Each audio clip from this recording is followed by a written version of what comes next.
Welcome back, adventurers. We're in Turkey on the island of Cleopatra's Beach, and yes, it's paradise. But the big mystery is, why has it been abandoned? We also sail onto a lovely bay of Sogut and come across an inspirational story of the first round-the-world Turkish sailor who did it in a small wooden boat that he built himself. He inspired millions of people to take up sailing from his stories. We also have an incredible difficult situation unblocking the water pipe in our outboard motor, and we can't work out what it could be. So if you want sailing, mystery, ruins, a little romance and humour, kick off your shoes and come barefoot with us. We are John and Ali, the Barefoot Doctors, sailing and travelling around the globe. Join us as we share the adventure and explore the beauty of the world. Because life is better barefoot.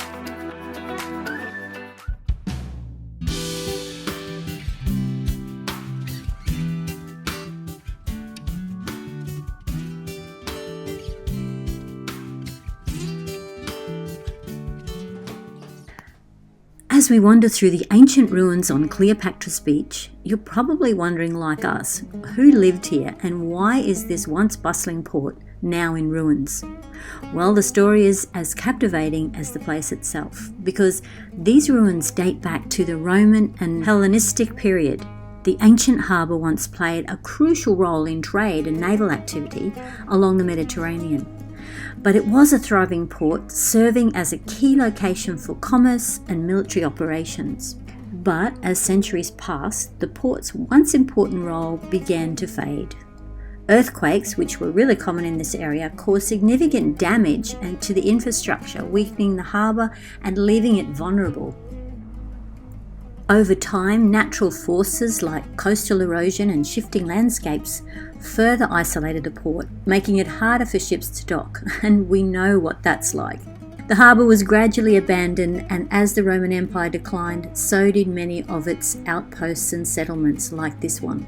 Adding to the mystery further, local lore tells us that Cleopatra and her lover, Mark Antony, came here for its beauty and seclusion.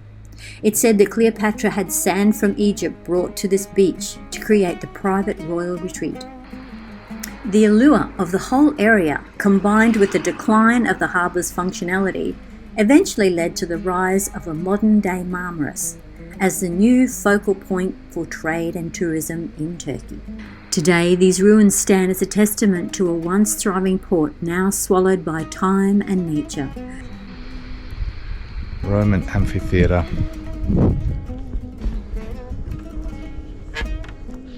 And they're still doing active excavations with people that know what they're doing.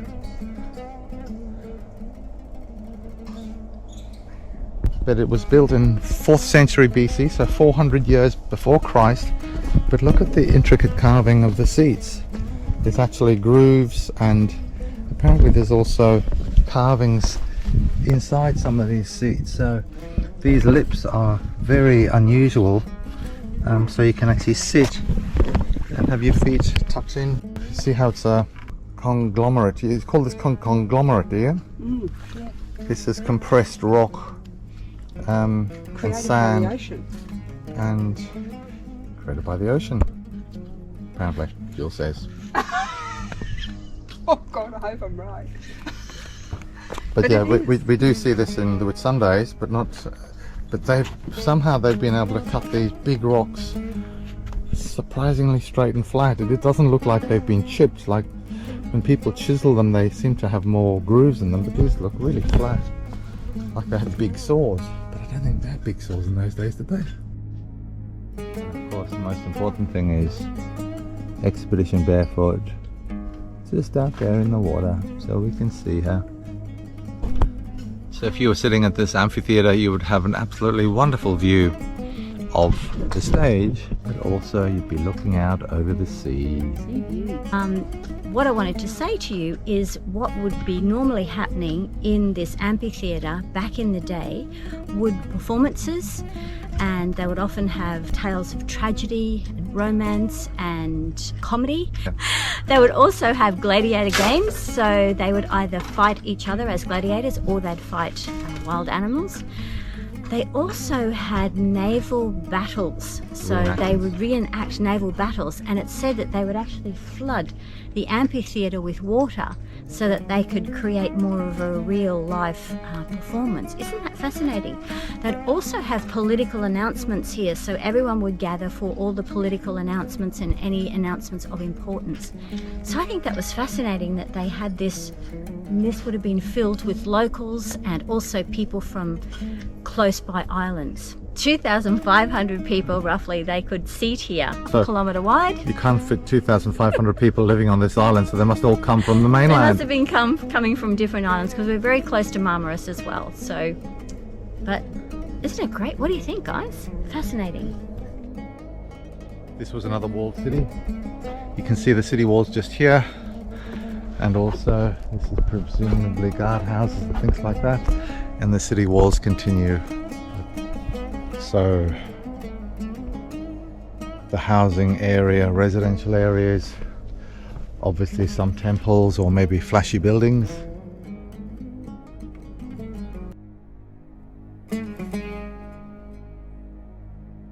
Here is the Temple of Apollo, and this was 36 By 36 by meters. 36 meters. It was used to be quite huge, but I always reckon you can feel it when there's a temple. When we've been in a temple, all that praying to the gods, and it's got to account for something.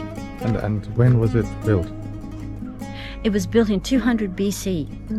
You're very clever. I know, amazing. Today, these ruins stand as a testament to a once thriving port now swallowed by time and nature and the powerful forces of the world around us. It's time to head back to Expedition Barefoot. We're wet, not too cold, but it'll be nice to be back and snug and warm in Expedition Barefoot. So, having enjoyed all the wonderful things that Sehia Adasi has to show, we decide to head for Sogut, a town only 5 miles away that will protect us from an upcoming blow. We share with Jill how difficult catamarans are to maneuver with only one engine. You see how it's really not wanting to go to the left?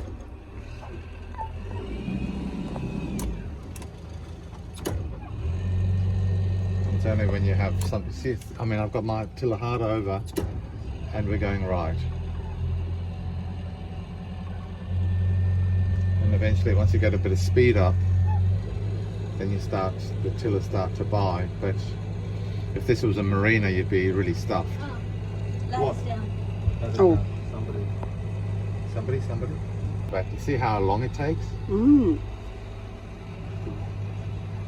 So, I mean, obviously I'm just being stingy, not wanting to have the other Engine on. And I only had the port on because that's what needed to work the anchor. But if I knew I was turning that way and I wanted to just use one engine, I would have had the starboard on. And with absolutely no wind, we just have to motor the 5 miles.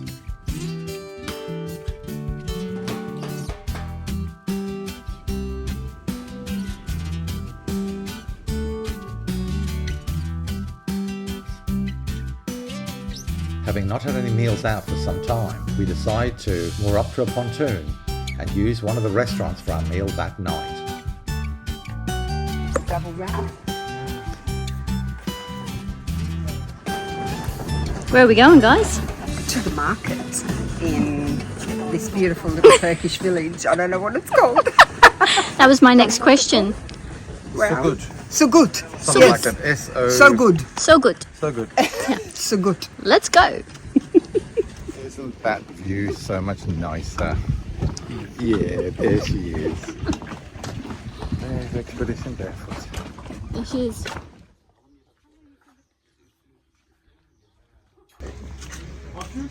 How do you pronounce it? I have no idea. Have a go. See how close you are. Sogut. Sogut. I'm going for a silent G. And two little thingies on top of the O and the U make it very difficult, and a little semicircle on the G. All right, let's see how close you are. Let's ask someone that knows. I think it's so gut.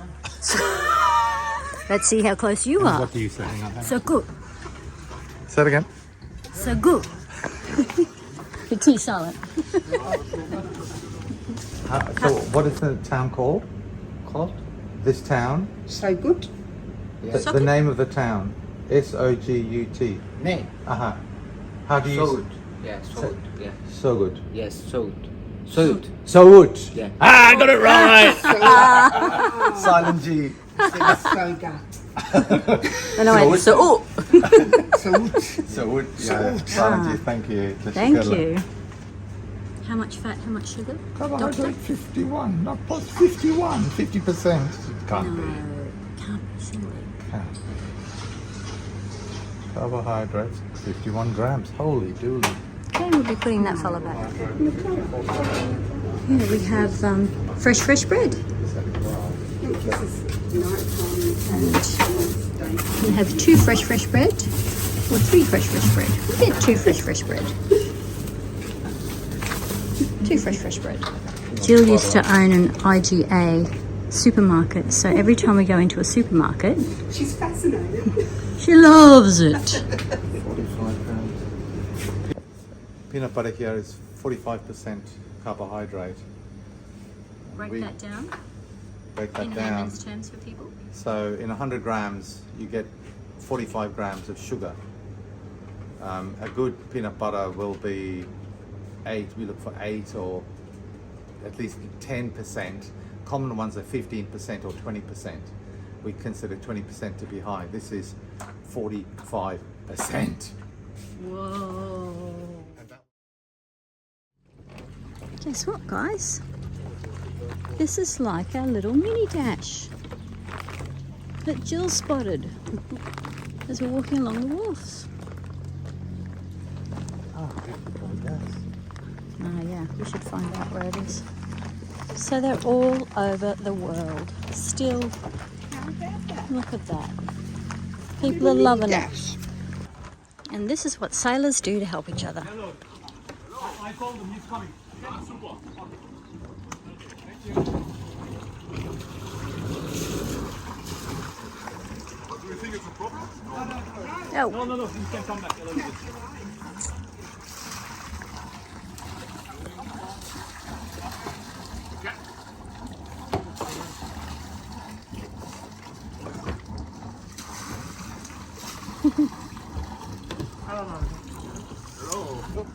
he's here, hon. Where were you? It's you? Yes. Huh? I saw you. You go global sailing, so I come back. Crazy. Yes, sir.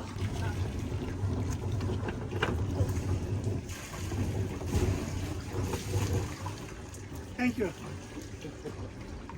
Thank you for the assistance. Right. Thank you very much.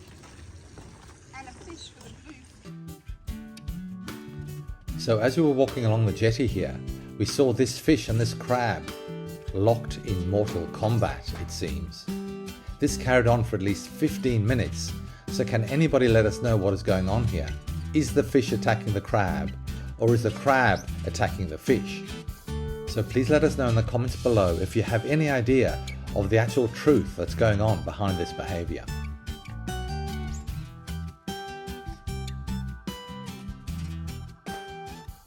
Okay, so history seems to be repeating itself. The outboard engine is not producing water out of the telltale again, which is what happened when we needed to replace the impeller. So I'm now going through the steps to try and work out where the problem lies again. I was having a bit of difficulty remembering how to do it, but now that I've got the side of the engine off, I can see the telltale water pipe, which is this one that comes out the bottom there and produces the telltale flow of water. And I've never followed that back because that was never the problem, but this pipe goes and it attaches into there. So, and when I blow into this, I can't blow through it. So to me that means we have a blockage in the tube. So that if that is only a blockage in the tube, then I'll be very happy, because that's a very simple fix, or should be. So let's take it off and see if the pipe is actually blocked, and that's all the problem that there is.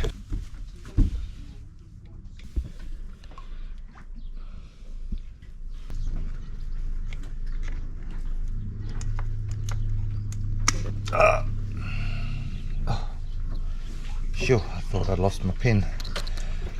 Now, if we blow through this and it's blocked, then this is the problem. It is that is the problem. There's obviously some rubbish. If there's mud or little bits of crap in there, maybe that's where it is. Come back to our old faithful coat hangers.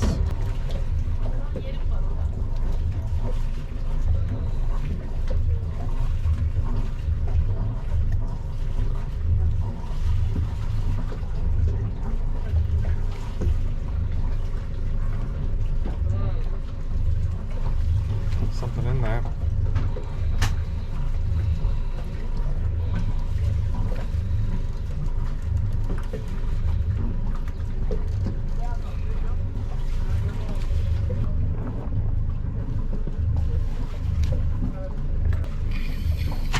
Jesus Christ.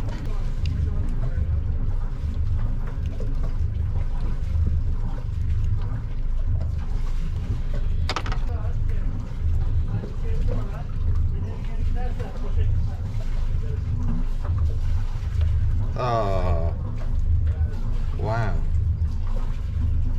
that's not good.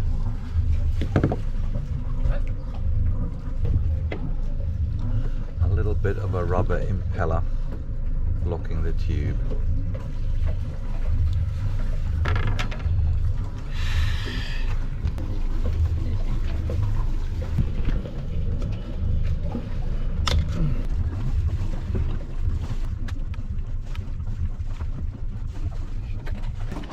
The moment of truth.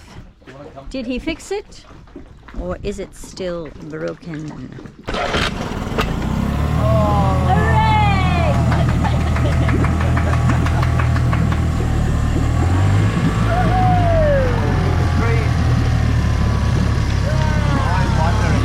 I wonder if that little bit of plastic has been in the tube for a long time. Yeah, Because we haven't had a stream like that. I think it's that cross-stroke problem. It has.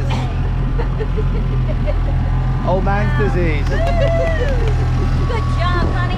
Thank you. The crowd goes wild. Don't you love having a good stream, honey? I love it. So satisfying. Now the other thing to share with all you guys, I would little secret we have. We keep tags, Apple tags, on the engine, so that if it ever gets stolen, we should be able to have some way of tracking it. So it's just in there, not very visible. I mean, anybody that knows what they're looking for would be able to see it, but most people don't look that carefully. So hopefully that'll help us in the event of it getting stolen, but here in Turkey we have very little risk of that, so it will not be necessary.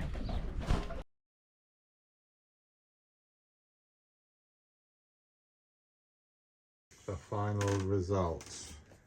Dum dum dum. Like a doctor of hair. That evening, we made our way to the restaurant that owns the pontoon, and as we approach, we see a really interesting photo of an old man with a huge write-up on the wall. Unfortunately, it was all in Turkish, so we did not understand what it was talking about. So when we were up looking at all the lovely food, we asked the waiter who this old Mr. Magoo-looking character was all about. Sadun Boro is the first Turkish man to travel around the world with his 9-meter wooden boat in 1960s. So he lived in this area, Gökova Gulf. Before his boat was English Harbor, before also we were there, but now we moved in Sogut. And now, he died 2015.